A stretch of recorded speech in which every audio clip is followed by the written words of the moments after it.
এখানে শুটিং করছিলাম। আমার হঠাৎ করে মনে হলো কি যে আমার কানে ভেসে আসলো যে হিরো চলেন শট দিই। মানে আমি কিন্তু মানে আমার কাছে মনে হলো যে এরকমই কি যেন মনে হয়। হ্যাঁ, আবার অসংখ্য বার এখানে শুটিং করেছি। অধিকার চাই ছবিতে আমার মনে আছে ওয়াকিল আহমেদ পরিচালিত আমার বিখ্যাত ছবি। আমার কো আর্টিস্ট শাবনূর।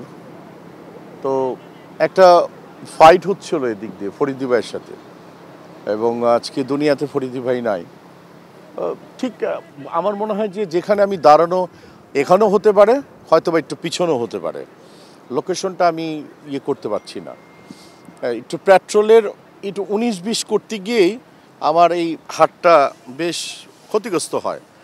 একটাও পছন্দ ছিল না। এবং আমার সাথে তখন আমার গর্ভধারিণী মা ছিলেন, শাবনূরের সাথেও ওর মা ছিলেন। আজকে পৃথিবীতে আমার মাও নেই। তো এবং প্রথম দৌড়ে আসে কিন্তু আমার মা, এবং ইউনিটের অনেকেই আসে। ফাইট ডাইরেক্টর মুসলিম ভাই ছিল, বিখ্যাত ফাইট ডাইরেক্টর। সেই মুসলিম ভাইও কিন্তু আজকে নাই। এই মনে হচ্ছে যে সূর্যটা ডুবে যাওয়ার পরে এই অন্ধকার নেমে আসতেছে আমাদের জীবনে। এরকম অসংখ্য স্মৃতি এই সাগর পাড়ে আছে, এবং এরকমও ঘটনা ঘটেছে এই সাগর পাড়ে যে তখন কিন্তু ওই রাস্তাটা ছিল না, তোমরা খুব ভালো করে জানো। আমরা এই চাঁদের গাড়ি দিয়ে এই সাইড দিয়ে আপ ডাউন করতাম।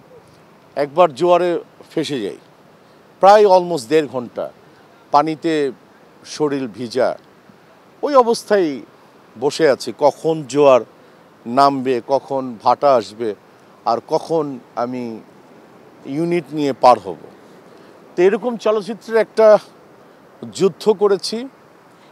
কিন্তু কষ্টটা কোথায় লাগে জানো?